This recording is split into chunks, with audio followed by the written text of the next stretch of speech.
When news of Diddy's arrest broke last September, Katt Williams saw an opportunity. He took to Instagram stories and shared an AI mashup of Diddy's mugshot superimposed on Wesley Snipes' character from New Jack City, adding the caption, "Diddy about to snitch on everybody." The joke quickly went viral.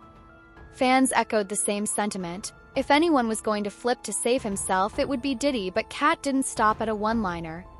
On his older podcast episodes, he had already name-dropped people like Tyler Perry, Ricky Smiley, Steve Harvey, and Ludacris.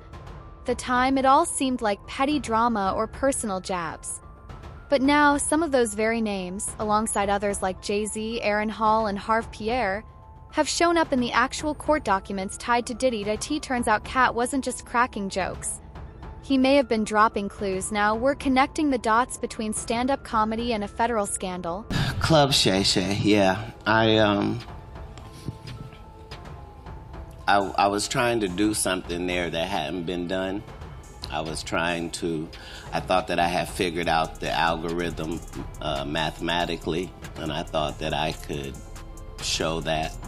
And when I wrote it out to kill the careers of the people I was talking about, right? But it was so vicious that I erased all of the knockout blows and just left the jabs so that the comic I'm talking about knows that I know your real story. I'm gonna tell this, but you know what else I know. So, yeah, I was... Do you want to tell any of those stories now? Well, I'm saying.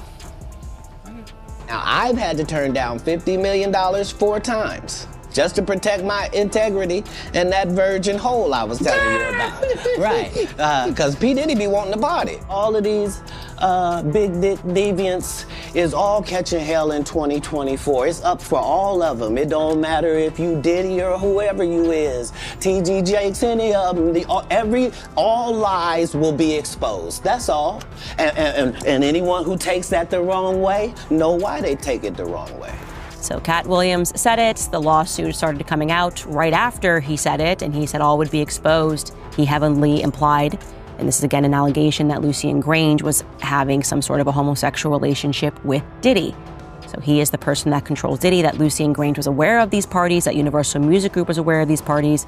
Essentially, that Diddy is the thug and the gangster working on behalf of Lucien Grange. They did not know that he was recording them. I mean, when I read through that lawsuit, Rodney made it very clear that he had hidden cameras. And if you are a person like LeBron who says ain't no party like a Diddy party, you got Ashton Kutcher talking about what happens at Diddy parties stays at Diddy parties. And finally you learn via the press that actually Diddy has been collecting evidence on all of you, and you don't know where those tapes are.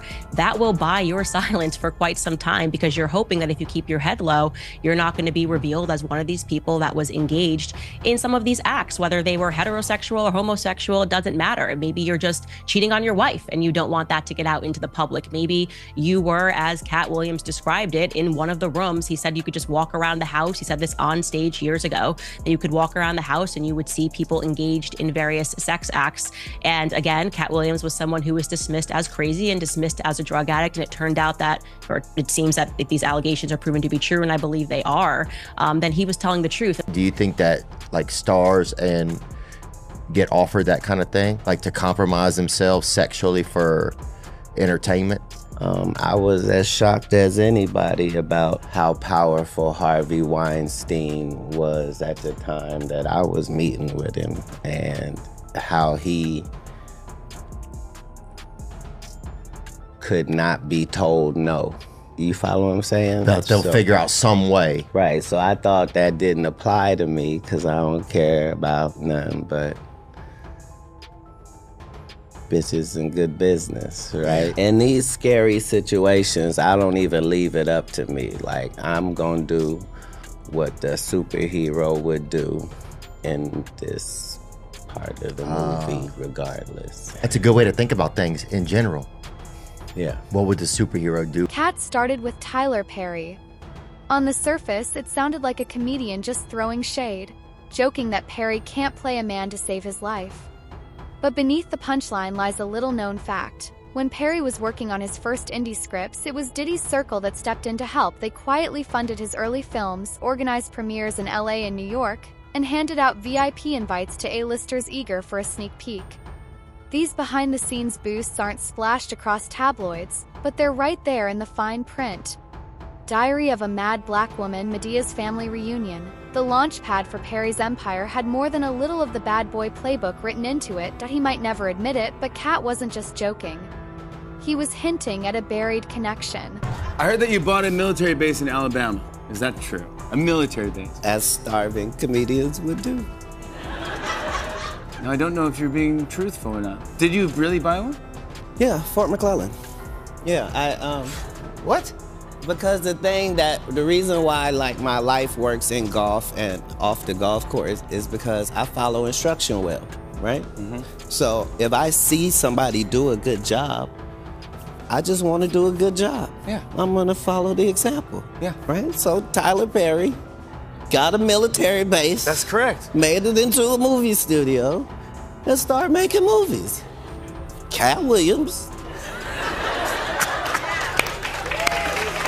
Bought a military base. Are you making movies?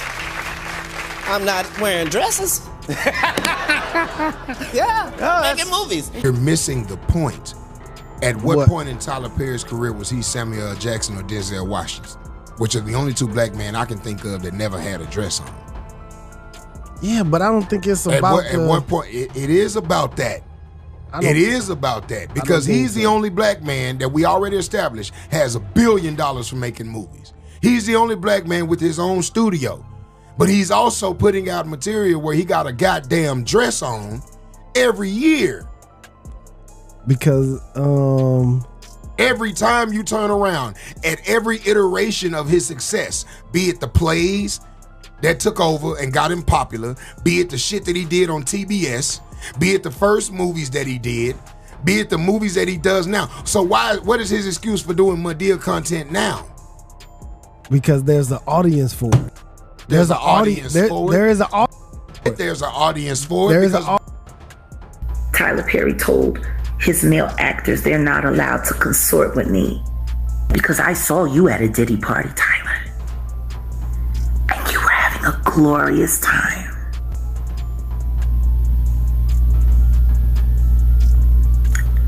I spent a lot of time in Miami and I snuck around Star Island quite a bit. I know Christian isn't lying, but I need him to tell me what happened to my friends. And I don't care how long it's been since I talked to them. They will always be my friends. Always. Tim and Durrett and Lamont Rucker were not the same after they went on camera with Tyler Perry. Christian, I think you can tell me why. Next up is Ricky Smiley. Katt didn't hold back, once joking that Smiley only shines in a dress. First glance, it seemed like just another jab at a fellow comedian, but the joke cuts deeper. Smiley got his real start not on stage, but behind the scenes, at Diddy's private Atlanta parties.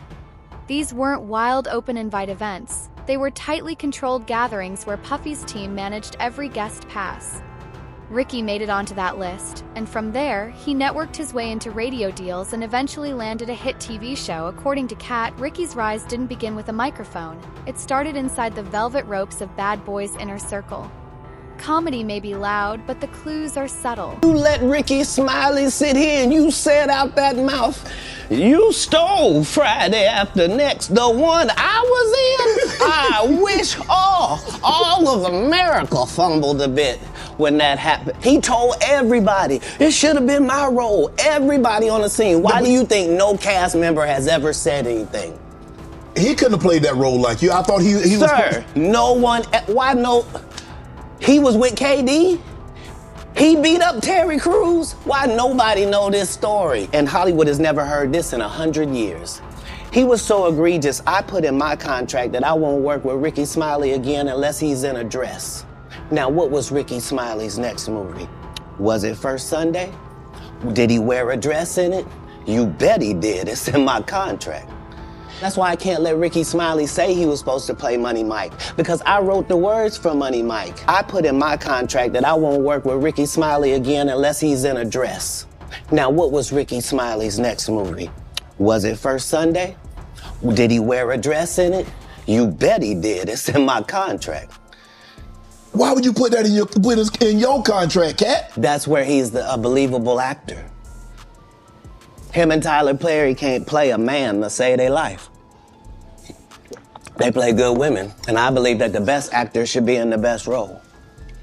But when you reported a long time ago that Jamie, that he mysteriously got sick, mysterious, and we said that allegedly was Diddy. But how do you But when you reported that back then months ago, did you say what was that in your reporting? Yeah, they were saying that Diddy, because Diddy and Jamie Foxx were good friends, and they broke up. I mean, they stopped being friends, and they just. No, Gary, not good, no. No, good there. What they said. Who's they? They that wait. They that wait on the Lord. You put the mess out there. All right, y'all, we're gonna wrap up the house. I Googled you to see what are the questions that people are wanting to know. Is Ricky Smiley married? No. Have you ever been married? I was married. Oh, I was married for 12 years. When? Man, I was married back Did I know you? Back in the 90s. I think we probably had met and had been around each other, but my ex-wife, we are still close. She's a flight attendant for Delta. Oh, okay. And we was married, we was young, and I was married for 12 years. Wow. I had a beautiful, she's beautiful. And y'all broke up after 12 years because... Comic View, I started doing Comic View and them streets started hitting. Oh, no! Steve Harvey and Cedric the Entertainer weren't spared either. Katt accused Harvey of stealing a TV show concept he pitched years ago and claimed Cedric lifted one of his best jokes nearly 2 decades back. On the surface, it sounds like old beef and attention-grabbing headlines, but there's more to it. Both men have stood shoulder to shoulder with Diddy at exclusive charity galas quietly backed by Bad Boy. They've hosted high-profile events aimed at raising millions for education and youth programs, and each time they made sure to thank Diddy publicly. Those smiles and handshakes on elegant stages weren't just about philanthropy. They were snapshots of a powerful behind-the-scenes alliance. While the audience saw inspiration, Katt saw influence. Comedy Jam 25. It's good to see so many funny people together in one room, all wondering the same thing. Is Katt Williams gonna show up? Shit, I'm nervous as hell right now. Yeah! Oh, he's right there. There he is. I didn't know he was right there. I would not have said that if I had seen him. Not used to quiet, introspective Katt Williams. No. Well, let me ask you this. When have you ever seen this many heavy hitters all together at the same time, in the same room? Yeah. Right. All right, Jen is with me now to talk about another story making headlines today. Yeah, so this one is actually sparked by these pictures. That's 49-year-old P. Diddy with his hand on his girlfriend's belly. Now that is 22-year-old Lori Harvey. They're in Cabo. She's, of course, talk show host Steve Harvey's stepdaughter. People are talking about maybe she could be pregnant. You know, he's rubbing her belly a little bit, but... She's put up some Instagrams, I think, that show some clues. Sushi, right? Sushi, a bad thing for pregnancy. It could go either way. But then also she posted this picture of green juice, which, you know, why would you want a flatter tummy if you really can't avoid it because you're carrying a child? Ooh, this is conflicting evidence. Okay. Lori was once actually linked to Diddy's son, Justin. Okay. Okay, so they were together and then engaged a couple years ago to a Dutch soccer player. She told Carissa Thompson about how he popped the question. We were in Malibu. I remember the Were you time. It was freaking out? 11:30. I thought it was a joke, and then he went in his pocket, and I just started shaking. They split up later on that year. Lori and Sean were actually spotted with her dad, Steve, on a boat in Italy earlier on this summer. That's all. Well, then that's it. He's given the blessing. They're together. The reach even extends into church walls. T.D. Jakes once preached at a gospel concert quietly backed by Diddy's team. On the surface, it looked like a night of faith and inspiration, but the setup told another story. There were platinum seats, VIP ropes, and press walls that felt more like an album launch than a worship event. Behind the hymns and sermons were music execs, influencers, and industry players. handpicked by Bad Boy's PR machine. Katt mentioned Jakes in passing, grouping him among the big deviant names set to be exposed. First, it sounds like a strange throwaway line, but it points to something bigger. It shows how Diddy's empire blurred the lines between pop culture and faith, wrapping it all under one dark, twisted umbrella of influence. Anyway, let's get So yeah, off to TD that. Jakes is on that list. On that list. And, you know, Katt Williams, I don't know if he's a Christian or not. I don't think he is. His mouth would say maybe he's maybe has faith, but he's bearing fruits of repentance. But that podcast got well over millions and millions of views because he just blasted the industry. And basically the whole thing is your career's here. If we give you money and you join in on this debauchery, you join in on this sodomy, you join in on this pedophilia, you join in on these rituals, your career will go from here to here. And that's actually been seen if you look at a lot of different careers, including Taylor Swift's. She actually started rubbing shoulders with P. Diddy a long time ago, and then all of a sudden her career changed. Now, we also know that TD Jakes is allegedly also a power bottom. And he's a much older man. And they say he's very enthusiastic in his endeavors. What happens when he pops something loose? You know what I'm saying?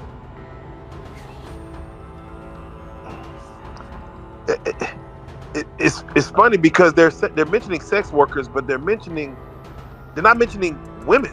They're mentioning men as sex workers. Yeah. Like is that a thing where like there's a website? I mean, what? It's just wild to hear like you mention the You normal. never heard of Grindr? I personally have not. That is what. Why don't nobody ever talk about the fact that TD Jakes has an account allegedly on Grindr? Kevin Hart gets a turn too, as what Katt calls an industry plant. According to Katt, Hart's films, from Ride Along to Night School, only moved forward after passing through Diddy's inner circle. Take a closer look at the credits and you'll see the fingerprints. Puffy's venture arm shows up in the background, sometimes on the soundtrack, sometimes listed as an executive producer. Even Hart's stand-up specials landed on platforms where Bad Boy had existing distribution deals. These connections aren't just coincidence. They trace a clear path showing Hart's rise to the top ran parallel to Diddy's business empire. As for what Hart gave in return, only Katt seems to know. When he said he turned down $50 million 4 times No, he didn't. to protect his integrity No, he didn't. and his virgin hole. No, he didn't. He did that. He did that to say that Kevin Hart took $50 million to unvirgin his hole. Can you explain a little bit? No, I just told you what happened with that. So you don't believe Katt when he says that he turned down $50 million 4 No, times? I believe that was a punch at what he did, what Kevin Hart did for that movie Get Hard. He showed y'all what he did. He sucked Will Ferrell's to get hard. Now he's high. Now he's acting all hard. Every picture he just short. He wasn't ready. All that. It's the same thing. I said it, and this sums it up well. Like you don't entertain the circus, you watch it, right? And when a lion comes out and rides the bike, you don't think about it too hard. You just go, okay, that's crazy. The lion's riding the bike, and then you go home and enjoy the rest of your day. I don't feed into the stuff at all. At the end of the day, it's all entertainment to a certain degree. So you just hope that people can be smart enough and have a tremendous amount of logic to just go and possibly do research or fact check. And if they do, then great. If they don't, then kudos to that as well. I just don't have the time for it. There's too much going on. In my opinion, one of the ones that affects me the most is Justin Bieber. Do you have the Kevin Hart one? Which is odd, Pat, because he gets caught saying that he would wake up next to him and then he changes it and says we would fight off over the Frosted Flakes. Even Kevin Hart is uncomfortable because you're admitting that you were sleeping next to a freaking child. And it's like, I'm tired of hearing all these stories and people just laugh about it. We giggle like this is it right here. That's my brother right here from day one. We used to wake up and, I mean, damn, pause. Look, like, pause. check this out. I mean, back in the days when he was like 10 and I was 10 years a little old. bit older, his older brother, we used to fight over the Frosted Flakes. You know what I'm saying? Before pause was invented. You know what I'm saying? But it's my brother for real. We used to actually wrestle off of the Frosted He'd wake up Flakes. to your Usher. He used to always get up early. Now he's one of the richest songs in the world. And What the fuck did Puff just say? Nobody's gonna acknowledge this for me. Puff just said we used to wrestle over the Frosted Flakes, and we're streaming live. That was